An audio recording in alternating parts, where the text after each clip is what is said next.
అంటే ప్రతి రైతన్నకు వచ్చేది. కానీ ఈ పెద్ద మనిషి ఏం చేస్తూ ఉన్నాడు? ఆలోచన చేయమని అడుగుతా ఉన్నా. జగన్ 7,000 ఇస్తా ఉన్నాడు, నేను 10,000 ఇస్తా ఉన్నాడు అని, నేను 10,000 ఇవ్వబోతున్నాను అని చెప్తా ఉన్నాడు. ఆయన 10,000 ఇవ్వబోతా ఉన్నాడు. ఎవరికి ఇస్తా ఉన్నాడు? కనీసం ఈ క్రాప్ చేశారా? సోషల్ ఆడిట్ పెట్టారా? మళ్ళీ తెలుగుదేశం పార్టీ కార్యకర్తలు, మళ్ళీ తెలుగుదేశం పార్టీ జన్మభూమి కమిటీలు వాళ్ళ చుట్టూ తిరగాలి. వాళ్ళు ఎవరి పేరు చెప్తే వాళ్ళకు మాత్రమే వస్తుంది. వాళ్ళ ఇష్టం వచ్చిన గ్రామాలు ఉంటాయి, వాళ్ళ ఇష్టం లేని గ్రామాలు ఉండవు. పారదర్శకత ఎక్కడా లేకుండా పోయింది. 10,000 ఇస్తానంటున్నాడే తప్ప రైతులకు రావాల్సిన ఇన్సూరెన్స్ గురించి మాట్లాడు. రైతులు నష్టపోతా ఉన్న 24,000 నుంచి 29,000 రూపాయలు ఎకరాకు రైతన్న నష్టపోతా ఉన్న ఇన్సూరెన్స్ గురించి మాట్లాడు. రైతన్నలకు ఇవ్వాల్సిన 0 వడ్డీ గురించి మాట్లాడు. రైతన్నకు రైతు భరోసా కింద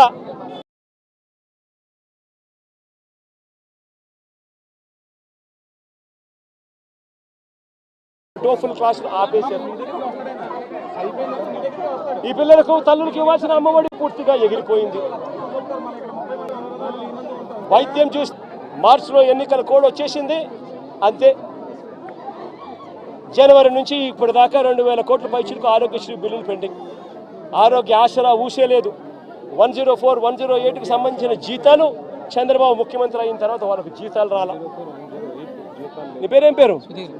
సుధీర్ లాంటి ఎవరైనా పిల్లోడు, ఇంజనీరింగ్ చదువుతా ఉన్న పిల్లోడు ఎవరైనా, డిగ్రీ చదువుతా ఉన్న పిల్లోడు ఎవరైనా కనిపిస్తే ఆ పిల్లాడికి జగన్ ప్రభుత్వంలో విద్యా దీవెన కింద ప్రతి 3 నెలలకు ఒకసారి, 3 నెలలు అయిపోయిన వెంటనే సుధీర్కు వాళ్ళ తల్లి ఖాతాల్లోనూ, సుధీర్ బ్యాంక్ అకౌంట్ ఖాతాల్లోనూ, జాయింట్ అకౌంట్లో వెంటనే విద్యా దీవెన కింద ఫీజులకు సంబంధించిన సొమ్ము పడిపోయింది. ఈరోజు ఏమైతా ఉంది? జనవరి, ఫిబ్రవరి, మార్చికి సంబంధించిన క్వార్టర్కి సంబంధించి విద్యా దీవెన ఎగిరిపోయింది. ఏప్రిల్, మే, జూన్కు సంబంధించిన క్వార్టర్కు సంబంధించి విద్యా దీవెన ఎగిరిపోయింది. జూలై, ఆగస్ట్, సెప్టెంబర్కు సంబంధించిన విద్యా దీవెనకు సంబంధించిన క్వార్టర్కు సంబంధించిన విద్యా దీవెన కూడా ఎగిరిపోయింది. ప్రతి ఏప్రిల్లో వసతి దీవెన సుధీర్కి అందేది, సుధీర్ తల్లికి అందేది, తన బోర్డింగు, తన లాడ్జింగ్ ఎక్స్పెండిచర్ కోసం. అది కూడా ఎగిరిపోయింది. ప్రతి పథకము జగన్ హయాంలో, వైఎస్ఆర్సీపీ ప్రభుత్వంలో ఏ పథకం కోసము ఎవరు లంచాలు ఇవ్వాల్సిన పని లేకుండా ప్రతి పథకము డోర్ డెలివరీ జరిగింది. పెన్షన్ కావాలన్నా డోర్ డెలివరీ, పథకం కావాలన్నా డోర్ డెలివరీ, రేషన్ బియ్యం కావాలన్నా డోర్ డెలివరీ జరిగింది. ఈరోజు ఏం జరుగుతూ ఉంది? ఈరోజు పెన్షన్ కావాలన్నా, ఇవ్వని పథకాలను సైతం లంచాలు తీసుకోవాలన్నా, పెన్షన్ కావాలన్నా కూడా ఈరోజు జన్మభూమి కమిటీకి సంబంధించిన, తెలుగుదేశం పార్టీకి సంబంధించిన నాయకుల ఇంట్లో సచివాలయ సిబ్బంది అక్కడికి పోయి ఆ నాయకుడు ఇంట్లో పెన్షన్లు పంచుతారు. మేము ఎందుకయ్యా తెలుగుదేశం పార్టీ నాయకుల ఇంటికి మేము ఎందుకు పోవాలి అనేవాడు 2 నెలలు అలా రాకపోతే పెన్షన్ కట్. జరుగుతూ ఉందా లేదా? నేను అడుగుతా ఉన్నా. ప్రతి విషయంలోనూ అబద్ధం. గవర్నెన్స్ పూర్తిగా గాలికి ఎగిరిపోయింది. ఈరోజు తెలుగుదేశం పార్టీకి సంబంధించిన వ్యక్తులు ఏం చేసినా కూడా పోలీసులు అడిగే పరిస్థితిలో లేరు. ఎవరైనా పోలీస్ స్టేషన్కి వెళ్ళి కేసు పెడితే చాలు, రివర్సు కేసు పెట్టిన వ్యక్తి మీద రివర్స్ కేసులు పెట్టే పరిస్థితి ఈరోజు ఉంది. ఈరోజు రాష్ట్రంలో అతలాకుతలమైన పరిస్థితుల మధ్య ఈరోజు రాష్ట్రం పరిపాలన జరుగుతూ ఉంది. ఆశ్చర్యం కలిగించే విషయాలను అడుగుతా ఉన్నా. దారి పొడుగున ఈరోజు వచ్చేటప్పుడు అడిగిన, మీ గ్రామానికి సంబంధించి వరదలో మీరంతా ముంపులో ఉన్నారు. వరుసగా మీకు ఫ్లడ్ అలర్ట్స్ ఉన్నాయి. 1వ తారీఖు నుంచి 9వ తారీఖు దాకా నీళ్లు విపరీతంగా ఉంటాయని చెప్పి తెలుసు. రిపోర్ట్లు ఉన్నాయి మీ దగ్గర. మరి వీళ్ళందరికీ కూడా రిలీఫ్ సెంటర్లకు షిఫ్ట్ చేయాలన్నా లేదా? వీళ్ళందరినీ రిలీఫ్ సెంటర్లకు షిఫ్ట్ చేయాలన్నా లేదా? అడగండి వీళ్ళందరినీ. వీళ్ళలో ఎవరినైనా ఒక్కరినైనా రిలీఫ్ సెంటర్లకు షిఫ్ట్ చేశారా? ఎవరైనా వాళ్ళందరినీ చూసుకున్నారా? ఎవరైనా వాళ్ళకు మెయిల్ చేశారా? ఇరిగేషన్ సెక్రటరీ చేయాల్సిన ఫ్లడ్ కుషన్ మేనేజ్మెంట్ చేయరు. రెవెన్యూ సెక్రటరీ చేయాల్సిన రిలీఫ్ క్యాంపులు ఏర్పాటు చేయరు. హోమ్ సెక్రటరీ చేయాల్సిన లోతట్టు ప్రాంతంలో ఉన్న షిఫ్టింగ్ చేయాల్సిన మనుషులు షిఫ్ట్ చేయరు. మరి ఏ రకంగా ఈ పరిపాలన సాగుతూ ఉంది అన్నది ఆలోచన చేయమని చెప్పి ప్రతి ఒక్కరిని కూడా విజ్ఞప్తి చేస్తూ ఉన్నా. ఇలాంటి దారుణమైన పాలన ఖచ్చితంగా పోవాలి. ప్రజలందరికీ కూడా ఈ 4 నెలల్లోనే అర్థమవుతా ఉంది.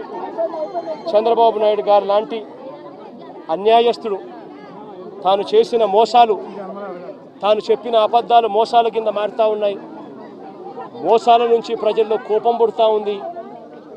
ఆ ప్రజల కోపం పెంచుకొని ప్రజలు రోడ్ల మీదకి వచ్చి చంద్రబాబు ప్రభుత్వానికి వ్యతిరేకంగా తిరగబడే రోజు కూడా దగ్గరలో ఉంది. అది జరగకూడదు అని చంద్రబాబు నాయుడు రెడ్ బుక్ పాలన సాగిస్తూ ఉన్నా కూడా అవి ఎక్కువ రోజులు ప్రజలను అలా నిర్బంధించలేరు. ప్రజలు ఖచ్చితంగా తిరగబడతారు అని కూడా ఈ సందర్భంగా క్రాప్ ఇన్సూరెన్స్ ప్రీమియం మీరు చెప్పినట్టుగా ఇప్పుడు కట్టలేదు, పొలాలు మునిగిపోయినాయి, ఎన్యూమరేషన్ స్టార్ట్ కాలేదు. మరి ఇన్సూరెన్స్ ప్రీమియం వస్తుందా, ఇన్సూరెన్స్ వస్తుందా రాదా?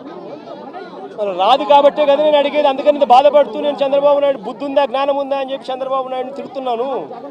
చంద్రబాబు నాయుడు ప్రశ్నిస్తున్నాను. ఎందుకు కట్టడం లేదని అడుగుతా ఉన్నాను, ఎందుకు చేయడం లేదని అడుగుతా ఉన్నాను. ఈ క్రాప్ ఫస్ట్ దానికి చేయాలి అని అంటే ఫస్ట్ ఈ క్రాప్ చేయాలి. మీ గ్రామంలో ఈ క్రాప్ జరుగుతూ ఉందా నువ్వే చెప్పు. నీ గ్రామంలో ఈ క్రాపే జరగనప్పుడు ఇక ఏ రకంగా ఇన్సూరెన్స్ అంటే ఇన్సూరెన్స్ ఎగనామా పెడుతున్నట్టే కదా. ఈ క్రాపే జరగనప్పుడు ఇక దీనికి ఇన్పుట్ సబ్సిడీకి సంబంధించి నీకు ఏ రకంగా నీకు సొమ్మిస్తాడు? తెలుగుదేశం పార్టీకి సంబంధించిన వాడు ఎవడైతే రాసుకుంటాడో, నీ పేరేం పేరు? సాంబా అంటే వైసీపీనో లేకపోతే న్యూట్రల్లో అయితే రాదు. ఒక నిమిషం, ప్రకాష్ ఏమన్నా తెలుగుదేశం అని అనుకో, ప్రకాష్ టిక్. ఈ క్రాప్ లేదు, పారదర్శకత లేదు, ఇన్సూరెన్స్ ఎట్టాగు లేదు, ఇన్పుట్ సబ్సిడీ కూడా ఇప్పటి వరకు వీళ్ళకి కావాల్సిన ప్రకారం వీళ్ళకి కావాల్సినోనికి నచ్చినోనికి ఇస్తారు, నచ్చినోనికి జిల్లా స్థాయి అధికారులు కలెక్టర్ కానీ రెవెన్యూ అధికారులు కానీ వచ్చి పంట నష్టం దాఖలాలు లేవు. ఒక పిఠాపురం కాకినాడ నియోజకవర్గం కాదు, జిల్లానే కాదు, అటు కోనసీమలో కూడా దాదాపు 3వ వరదైనా సరే ఎక్కడ కూడా పట్టించుకోవట్లేదు అనేది ప్రజలు చెప్తున్నారు. అదే కదా చెప్తా ఉన్నా. బాని పేరేం పేరు?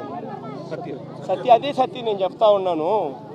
ప్రభుత్వం స్పందించడం లేదనే కదా నేను చెప్పేది. ప్రభుత్వం అంతా ఫోటోలకు పరిమితం అవుతా ఉంది. చంద్రబాబు నాయుడు అనే వ్యక్తి టోటల్గా డ్రామా ఆర్టిస్ట్ అయిపోయినాడు. మామూలుగా పవన్ కళ్యాణ్ సినిమా స్టార్, కానీ ఇక్కడ కాదు. పాపం ఆయన కొత్తగా వచ్చాడు, పాపం ఆయనకి ఏం తెలిసినట్టు లేదు. కానీ చంద్రబాబు నాయుడు పవన్ కళ్యాణ్ మించిపోయినాడు. ఆయన సినిమా ఆర్టిస్ట్ అయితే ఈయన డ్రామా ఆర్టిస్ట్. గత ప్రభుత్వ నిర్లక్ష్యం వల్ల ఏలేరు ఆధునీకరణ చేశారు. రీటెండరింగ్ పేరుతో నిధులు ప్రకటించినప్పటికీ ఎక్కడ కూడా నిధులు ఇవ్వలేదని ఆరోపిస్తున్నారు. పేరేం పేరు అన్న? అదే ప్రకాష్ నేను చెప్పేది. కనీసం మా హయాంలో 2000 వాళ్ళు Chandrababu Naidu already revise estimate చేసినాడు స్వామి 295 కోట్ల రూపాయలకు. అది ఉంది, జరుగుతూ ఉంది. మే హయాంలో దాన్ని వేగం ఎందుకు పెంచలేకపోయాము అని అంటే నిండుగా రిజర్వాయర్లు ఉన్నాయి. మోడర్నైజేషన్ ఆఫ్ కెనాల్ చేయాలి అని అంటే క్రాప్ హాలిడే ప్రకటించాలి. నిండుగా నిండు కుండల రిజర్వాయర్ ఉన్నప్పుడు ఎందుకులే హాలిడే ప్రకటించడం ఎందుకు? 14,000 క్యూసెక్స్ ఫ్లో అయ్యే కెనాల్లో కనీసం 10,000 అన్న పోతా ఉన్నాయి కదా. పెద్ద నష్టం ఏం లేదులే, రెగ్యులేట్ చేసుకుంటూ పోతూ ఉంటే పెద్ద నష్టం ఉండదు. కరువు వచ్చినప్పుడు ఇంకోటి వచ్చినప్పుడు దీని గురించి హ్యాండిల్ చేయొచ్చులే అని కొద్దిగా మనం కూడా రైతుల పక్షాన రైతులకు నష్టం జరగకూడదు, క్రాప్ హాలిడే వేస్ట్ కాకూడదు, వాళ్ళకు క్రాప్ హాలిడే ఇచ్చి వాళ్ళకి ఇబ్బంది కడగకూడదు అని చెప్పి కొద్ది గొప్ప అనుకున్నంత వేగంగా చేయకపోవచ్చు. కానీ చంద్రబాబు నాయుడు హయాంలో ఎందుకు చేయలేదని అడుగుతా ఉన్నా. ఇదే 295 కోట్ల రూపాయలకి ఎస్టిమేట్లు పెంచింది చంద్రబాబే కదా. 2015 ఏప్రిల్లోనే పెంచాడు కదా. మనం పెంచినప్పుడు తన హయాంలో తనకు 2015 నుంచి 4 ఏళ్ళు తన అధికారంలో ఉంది. 4 ఏళ్ళు కరువే, రైతులకు ఈ రిజర్వాయర్లో నీళ్లు లేవు, రైతులకు పంట ఆయన క్రాప్ హాలిడే ఈకపోయినా క్రాప్ హాలిడేనే. మరి ఎందుకు మోడర్నైజేషన్ చేయలేదు? స్వామి, రివర్స్ టెండరింగ్ అనేది మీకు అసలు తెలుసా? ఫస్ట్ రివర్స్ టెండరింగ్ అంటే ఏమిటో తెలుసా? నీ పేరేం పేరు? సుధీర్. రివర్స్ టెండరింగ్ అంటే ఏం తెలుసా సుధీర్? ఇప్పుడు సుధీరు, ప్రకాషు, దొరబాబు ఇట్లా అందరూ కూడా ఒక టెండర్లో పార్టిసిపేట్ చేస్తారు. టెండర్లో పార్టిసిపేట్ చేయడం కూడా ఎలా పార్టిసిపేట్ చేస్తారు తెలుసా? టెండర్ ప్రక్రియ ప్రాసెస్ ఒక రిటైర్డ్ హైకోర్టు జడ్జి దగ్గరికి ఫస్ట్ పోతుంది. రిటైర్డ్ హైకోర్టు జడ్జి ఆధ్వర్యంలో టెండర్ ప్రక్రియను ఆన్లైన్లో పెడతారు. పెట్టి నీ పేరేం పేరు? సాంబుడా. నీ పేరేం పేరు? సాంబుడి దగ్గర నుంచి, సతీష్ దగ్గర నుంచి, నీ పేరేం పేరు తెలియదు, నందిని దగ్గర నుంచి ఇట్లాంటి వాళ్ళు ఎవరైనా ఇప్పుడు సలహాలు సూచనలు ఏమైనా ఇవ్వాలనుకుంటే ఆ జడ్జికి ఇవ్వచ్చు. ఆన్లైన్లోనే ఇస్తాడు. ఇచ్చిన తర్వాత మీ అందరు సూచనలు సలహాలు తీసుకున్న తర్వాత నియమ నిబంధనలు ఆయన ఫైనలైజ్ చేస్తాడు. ఆయన ఫైనలైజ్ చేసిన నియమ నిబంధనలు జ్యుడిషియల్ ప్రివ్యూ కమిషన్ అంటారు. జ్యుడిషియల్ ప్రివ్యూకి పంపించిన తర్వాత 100 కోట్ల రూపాయలు దాటిన ప్రతి టెండర్ను ఒక విప్లవాత్మక మార్పు చేసాం. టెండర్ల ప్రక్రియలో ఒక రెవల్యూషన్ తీసుకొచ్చాం. హైకోర్టు గవర్నమెంట్ పరిధిలో నుంచి దాన్ని తీసేసి హైకోర్టు జడ్జి, రిటైర్డ్ జడ్జి చేతిలో పెట్టాం. ఆయన ఆన్లైన్లో పెట్టి మీలాంటి వాళ్ళు ఎవరైనా కూడా అభ్యంతరాలు చెప్తే అభ్యంతరాలు కూడా తెలుసుకొని ఆయన ఫైనలైజ్ చేస్తాడు టెండర్ల ప్రక్రియలో నామ్స్. ఆ టెండర్ల ప్రక్రియలో ఆయన ఫైనలైజ్ చేసిన నామ్స్ను ఆయన చేసిన తర్వాత డిపార్ట్మెంట్ టెండర్కి పిలుస్తుంది. టెండర్లు పిలిచిన తర్వాత ఆ టెండర్లలో పేరు సుధీర్ పార్టిసిపేట్ చేస్తాడు, ప్రకాష్ పార్టిసిపేట్ చేస్తాడు, నందినమ్మ పార్టిసిపేట్ చేస్తుంది.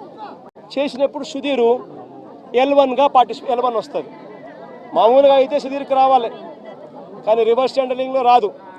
సుధీర్ కోట్ చేసిన L1ను బేస్ ప్రైస్ కింద తీసుకొని మళ్ళా సుధీర్ని పిలుస్తాం, ప్రకాష్ని పిలుస్తాం, నందినమ్మని పిలిచి ఆక్షన్ పెడతాం. సుధీర్ ఈ మాట చెప్పినాడు, ప్రకాష్ను తగ్గుతావా అంట. తగ్గుతాను, ఇంత 10 రూపాయలు, నేను అప్పుడు పొరపాటు, నేను ఇంకా తగ్గిస్తాను, నేను నాకు వచ్చే అవకాశం ఉంది కాబట్టి నేను సుధీర్తో కాంపిటీషన్ లేకొస్తాను. మళ్ళీ ఆక్షన్లో నువ్వు చెప్పొచ్చు, నందినమ్మ నేనేం తక్కువ తిన్నా, నేను 85 చెప్తానని చెప్పి నందినమ్మ చెప్పొచ్చు. అప్పుడు నందినమ్మకు వస్తుంది tender. This is reverse tendering. ఈ రివర్స్ టెండరింగ్ అనేది ఒక రెవల్యూషన్. ఈ రివర్స్ టెండరింగ్ అనేది టెండర్లలో ఒక ఫిక్స్ చేసి, బిడ్స్ అన్ని ఫిక్స్ చేసి, క్వాలిఫికేషన్స్ అన్ని ఫిక్స్ చేసి, ఎవరిని పార్టిసిపేట్ చేయకోకుండా వాళ్ళందరినీ కట్టడి చేసి ప్రక్రియను పూర్తిగా ఆపేసే కార్యక్రమం రివర్స్ టెండరింగ్.